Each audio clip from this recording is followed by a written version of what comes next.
ವಿಧೇಯಕ ಸಮರ್ಪಕ ಜಾರಿ ಹಾಗೂ ಅಕ್ರಮ ಗೋಸಾಗಾಟ ನಿಷೇಧಿಸುವಂತೆ ಕೊಟ್ಟೂರು ಪಟ್ಟಣದಲ್ಲಿ ಹಿಂದೂಪರ ಸಂಘಟನೆಗಳು ಒತ್ತಾಯಿಸಿದೆ. ಪ್ರಸ್ತುತ ಕರ್ನಾಟಕದಲ್ಲಿ ಗೋಹತ್ಯೆ ನಿಷೇಧ ಕಾಯ್ದೆ ಜಾರಿಯಲ್ಲಿದ್ದರೂ ಆದೇಶ ಪಾಲನೆಯಾಗುತ್ತಿಲ್ಲ. ಈ ಕೂಡಲೇ ರಾಜ್ಯ ಸರ್ಕಾರ ಗೋಹತ್ಯೆ ಕಾಯ್ದೆ ಸಮರ್ಪಕವಾಗಿ ಜಾರಿ ಮಾಡಬೇಕು ಎಂದು ಕೊಟ್ಟೂರು ತಹಶೀಲ್ದಾರ್ ಮೂಲಕ ಮನವಿ ಪತ್ರ ರವಾನೆ ಮಾಡಿದೆ.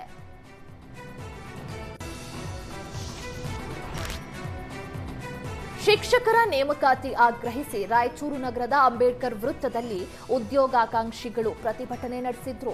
ವರ್ಷಕ್ಕೆ 2 ಬಾರಿ ಟಿಇಟಿ ಪರೀಕ್ಷೆ ನಡೆಸಿ ಎಂದು ಪ್ರತಿಭಟನಾ ನಿರತರು ಸರ್ಕಾರಕ್ಕೆ ಒತ್ತಾಯಿಸಿದ್ರು. ಶಿಕ್ಷಣ ಸಚಿವರು ಹೇಳಿಕೆ ನಿಲ್ಲಿಸಲಿ, ನೇಮಕಾತಿಗೆ ಮುಂದಾಗಲಿ ಎಂದು ಆಕ್ರೋಶ ವ್ಯಕ್ತಪಡಿಸಿದ್ರು. ಕುಂದಾಪುರ ಸರ್ಕಾರಿ ಆಸ್ಪತ್ರೆಯಲ್ಲಿ ಶವಗಾರದಲ್ಲಿ ಮೃತದೇಹದ ಮೇಲಿದ್ದ ಚಿನ್ನಾಭರಣ ಕದ್ದ ಆರೋಪಿಯನ್ನ ಬಂಧಿಸಲಾಗಿದೆ. ಡಿ ಗ್ರೂಪ್ ನೌಕರನಾಗಿದ್ದ ಕೊಲ್ಲೂರು ಗ್ರಾಮದ ಕಲ್ಯಾಣಿಗುಡ್ಡೆ ನಿವಾಸಿ ಹೇಮಂತ್ ಶವದ ಮೇಲಿದ್ದ ಬಳೆ, ಉಂಗುರ ಹಾಗೂ ಚಿನ್ನದ ಸರವನ್ನ ಕದ್ದಿದ್ದ. ಈ ಬಗ್ಗೆ ತನಿಖೆ ನಡೆಸಿ ಆರೋಪಿಯನ್ನ ಪೊಲೀಸರು ಬಂಧಿಸಿದ್ದಾರೆ. ರಾಜ್ಯದಲ್ಲಿ ರಸಗೊಬ್ಬರ ಕೊರತೆ ಇದೆ, ಇದನ್ನ ಮರೆಮಾಚಲು ಎಫ್ಐಡಿ ಕಡ್ಡಾಯ ಮಾಡಲಾಗಿದೆ ಎಂದು ಆರೋಪಿಸಿ ರಾಜ್ಯ ಕಬ್ಬು ಬೆಳೆಗಾರರ ಸಂಘ ಪ್ರತಿಭಟನೆ ನಡೆಸಿದೆ. ಬಹುತೇಕ ಸಣ್ಣ ಹಾಗೂ ಅತಿ ಸಣ್ಣ ರೈತರು ಎಫ್ಐಡಿ ಮಾಡಿಸಿರುವುದಿಲ್ಲ.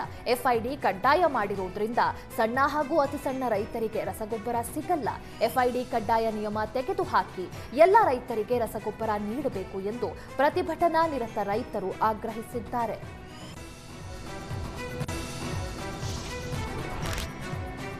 ರಾಜ್ಯದಲ್ಲಿ ಬಹು ನಿರೀಕ್ಷಿತ 108 ಆಂಬ್ಯುಲೆನ್ಸ್ ಕಮಾಂಡ್ ಕಂಟ್ರೋಲ್ ಸೇವೆಗೆ ಸಿಎಂ ಸಿದ್ದರಾಮಯ್ಯ ಚಾಲನೆ ನೀಡಿದ್ದಾರೆ. ಜನರಿಗೆ ಮತ್ತಷ್ಟು ಸುಲಭವಾಗಿ ಆಂಬ್ಯುಲೆನ್ಸ್ ಸೇವೆ ಸಿಗುವ ಸಲುವಾಗಿ ಬಸವೇಶ್ವರ ನಗರದಲ್ಲಿ ಕಮಾಂಡ್ ಮತ್ತು ಕಂಟ್ರೋಲ್ ರೂಮ್ ನಿರ್ಮಿಸಲಾಗಿದೆ.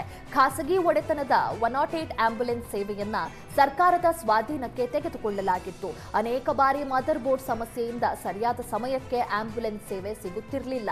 ಅಲ್ಲದೆ ಗುತ್ತಿಗೆ ತೆಗೆದುಕೊಂಡಿದ್ದ ಖಾಸಗಿ ಕಂಪನಿಯಿಂದ ಸಿಬ್ಬಂದಿಗೆ ಸಂಬಳದ ಸಮಸ್ಯೆ ಎದುರಾಗಿತ್ತು.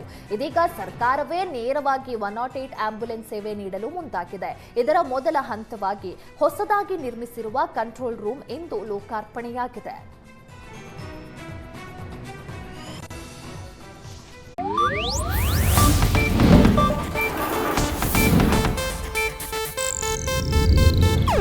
ಇದು ಏಷ್ಯಾನೆಟ್ ನ್ಯೂಸ್ ನೆಟ್ವರ್ಕ್ ಪ್ರಸ್ತುತಿ.